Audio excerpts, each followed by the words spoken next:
श्रोताओं को मेरा हाथ जोड़कर नमस्कार। आज हम पुरुषार्थी जीवन की चर्चा में बात करते हैं कि पुरुषार्थी सदा वो अपने स्वयं के ऊपर अपने कल्याण के लिए महापुरुषों से सत शब्द को ग्रहण करते हैं और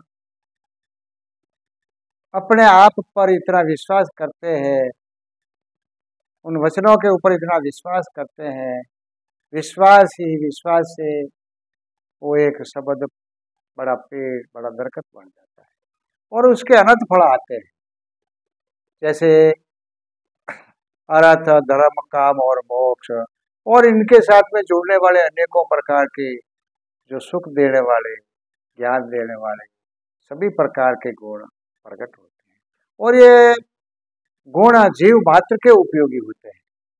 इससे जीव मात्र का कल्याण होता है और मनुष्य अपने जीवन का पूरा वास्तविक आनंद प्राप्त कर सकता है, जैसे संतोषी बन सकता है, गुणी हो सकता है, दयावान हो सकता है, सेवा भावी हो सकता है और वो अपने सहित सबके कल्याण की इच्छा रखने वाला हो सकता है।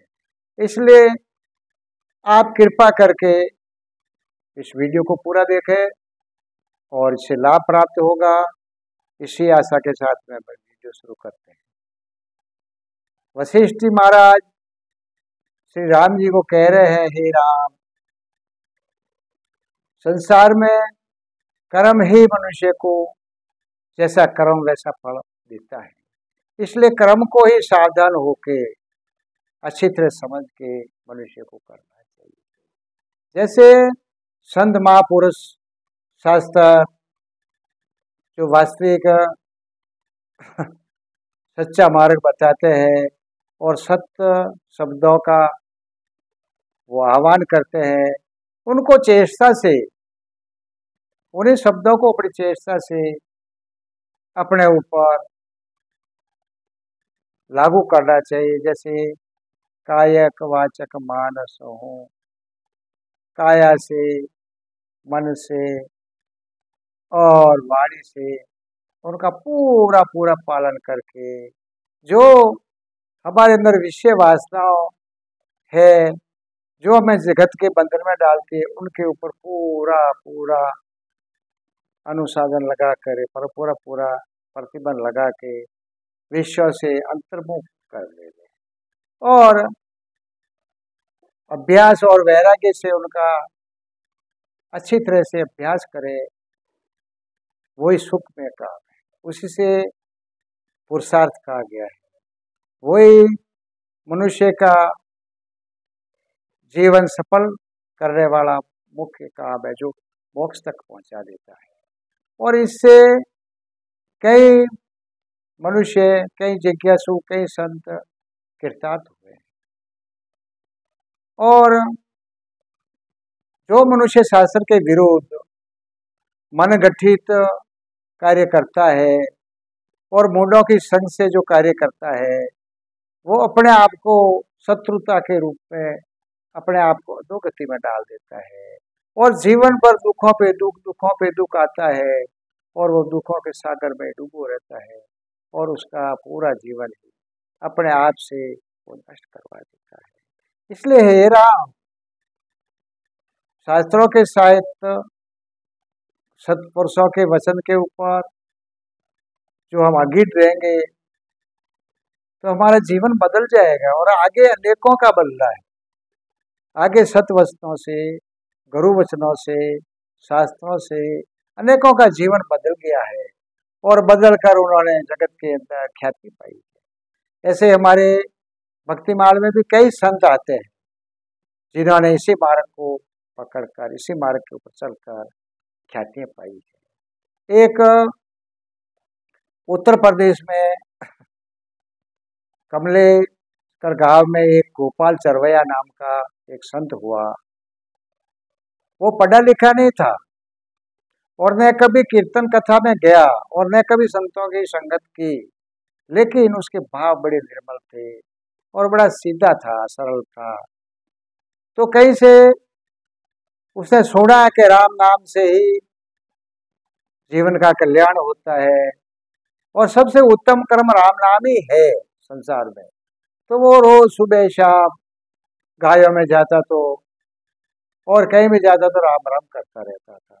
तो कभी कभी क्या करते, गवारे इकट्ठे होके गोपाल को चिढ़ाते थे, अरे गोपाल, अरे गोपाल, तू तो आखा दिन राम राम राम राम करता रहता है, क्या राम तेरे पालकी भेजेंगे या तेरे को है जैसे न जैसे राम के पास बुला देंगे। तो वो कुछ बोलता नहीं था, सीधा सरल आदमी था। तो एक दिन जब ग्वाले चिढ़ा रहे थे तो उसी मार्ग पे एक संत निकले।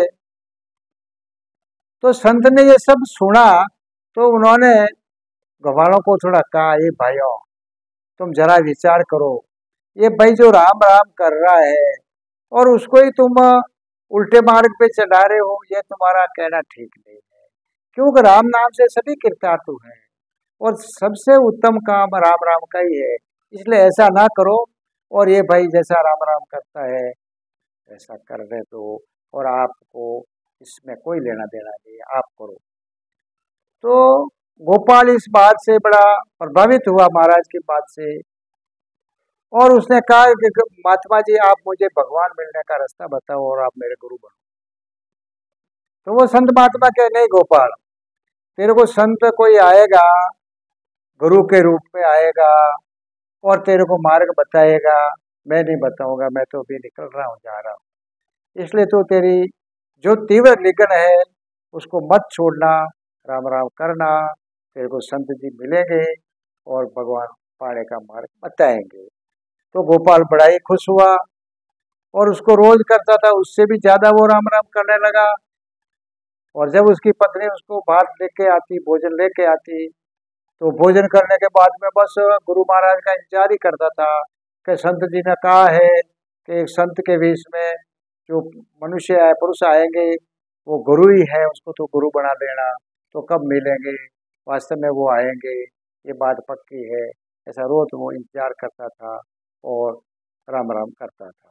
तो योगवश एक दिन वो संत महात्मा एक दूर दिखाई दे जो एक संत के वेश में थे। तो गोपाल दौड़ा, एक लोटा भर के गायों का दूध निकाल के ले आया और रास्ता रोक के खड़ा हो गया। जो ही महाराज सामने आए उसने चरणों में धोख दिया और बोला, गुरुजी आप पधार गए, मुझे थोड़ा भगवान मिलने का रास्ता बताओ। तो आने वाले संत जी ने अचरज किया, भाई तुमको गोपाल ये क्या पता कि भी देंगे क्या? हाँ हाँ, मुझे पहले एक संत महात्मा ने बताया था कि गोपाल ये रास्ते से आपको एक संत महात्मा मिलेंगे और वो तेरे को भगवान मिलने का राह बता देंगे, तो इसलिए मैं इंतजार करता था और राह देखता था। संत जी कहते हैं, ठीक है गोपाल, ऐसा है तो तू हाथ पांव धो के आ जा, जल से लिया, लोटा भर के जल लिया। तो गोपाल जाता है, हाथ पांव धो के आ जाता है, जल का लोटा ले आता है और सामने बैठ जाता है। तो बैठते ही वो कहता है, देखो महाराज जी, मैं तो पढ़ा लिखा नहीं हूँ और मेरी याद शक्ति भी इतनी नहीं है कि मैं ज्यादा कुछ याद कर सकूं, तो मुझे ऐसा रास्ता बताना छोटा और सीधा ताकि मैं उसे पूरा काम में ले सकूं।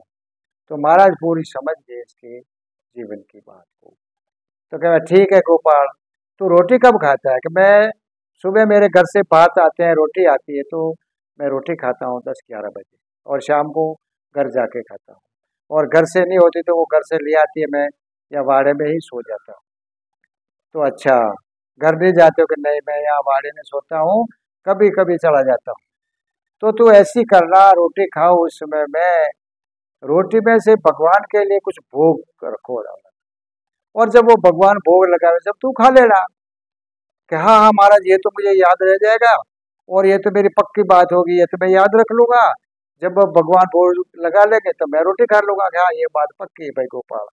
महाराज तो चले जाते हैं और गोपाल के जब रोटी आती है, जब भोजन आता है, तो कुछ हिस्सा एक पत्ते पर रख के भगवान के लिए वो भोग लगाता है, भोग चढ़ाता है और कहता है, भगवान आप भोग लो, मैं भी भोजन करूं। लेकिन भगवान भोग ले लेते हैं, तो गोपाल भी वो रोटियों को नहीं खाते। ऐसे करते करते करते करते 10-12 दिन निकले, तो शरीर नबड़ा पड़ गया गोपाल का शरीर, इतना नबड़ा पड़ गया। उसकी पत्नी कहती थी कि चलो घर चले जावे, आपको क्या रोग आया या क्या तकलीफ है, आप कहते नहीं हो, वहाँ कुछ दवा करेंगे, किसको बताएंगे। नहीं नहीं नहीं नहीं, मैं ठीक हो जाऊंगा कुछ टाइम में, ये तो ऐसे यूं ही है। ऐसे करते करते 28 दिन निकल गए। 28वें दिन गोपाल बिल्कुल आंखें सफेद हो गई और जैसे मरण शैया के ऊपर जाने की तैयारी हो गई। अब उसकी पत्नी रोई बिलखी और उनको ले जाने चाहा, लेकिन गोपाल कहता है नहीं, मैं ठीक हो जाऊंगा, सही कह रहा हूँ, मैं नहीं आऊंगा। तो 29वें दिन जब वो भोजन लाए इनके घर से पत्नी, तो उसको कहा कि देख तू यहाँ रख ले रोटी और तू चली जा, मैं आ जाऊंगा। तब गोपाल एक हाथ से रोटी भगवान के भोग की रखते हैं, पर रख नहीं पाते हैं, रो जाता है गोपाल, आंसू की धारा बह जाती, वो रोटी अलग नहीं कर पाता है भोग की। तो अचानक भगवान प्रकट हो जाते हैं और वो रोटी में से उनका भोग वो ले लेते हैं, प्राप्त कर लेते हैं। और गोपाल को बोलते हैं गोपाल, मैंने तो भोग चढ़ा दिया, मेरा भोग ले लिया, खा लिया, जो करना जो कर लिया, अब तू खड़ा होके बाकी का भोजन कर ले।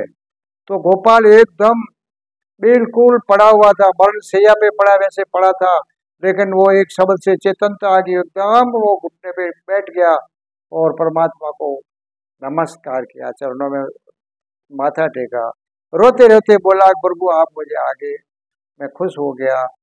तो बोलते हैं कि तू जा, घर चला जा, भी रोटी खा ले और घर चला जा। कहते ही उनका आशीर्वाद से गोपाल के अंदर सभी प्रकार की शक्तियां का उदय हो गया, वो शक्तियां सभी प्रकार से प्राप्त हो गई। तो गोपाल बड़ी खुशी से बिल्कुल मरण शैया पे पड़ा हुआ भी नाचने लग गया और सब गवाह इकट्ठे हो गए।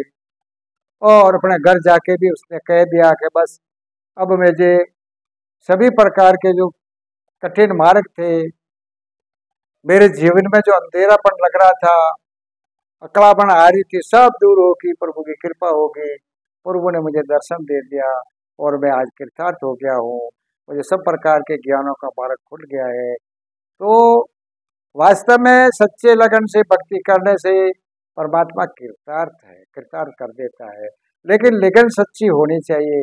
भक्ति के अंदर एक लव मात्र भी खोट होता है तो वो भक्ति नहीं गिनी जाती है, वो एक चालाकी गिनी जाती है। इसलिए हे भाइयों, सभी सच्ची भक्ति करो और मन के मैल को दूर करो और भाई से भाई का व्यवहार समझो।